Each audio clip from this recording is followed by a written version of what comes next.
महाराष्ट्र राज्याचे मुख्यमंत्री देवेंद्र फडणवीस, महाराष्ट्र राज्याचे उपमुख्यमंत्री एकनाथ शिंदे तसेच आशिष शेलार यांचे आज सकाळी 10:30 वाजता किल्ले शिवनेरी येथे आगमन झाले।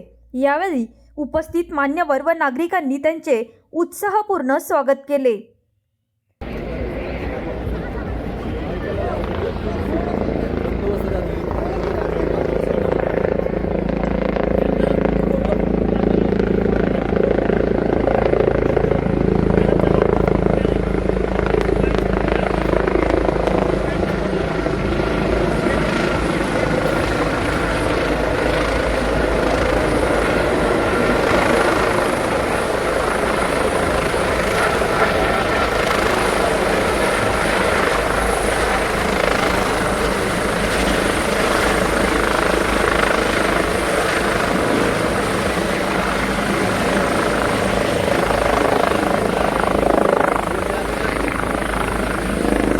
अधिक ताजा बातम्या आणि अपडेट्ससाठी पुणे समाचार चॅनलला लाईक, शेअर, सबस्क्राइब करा।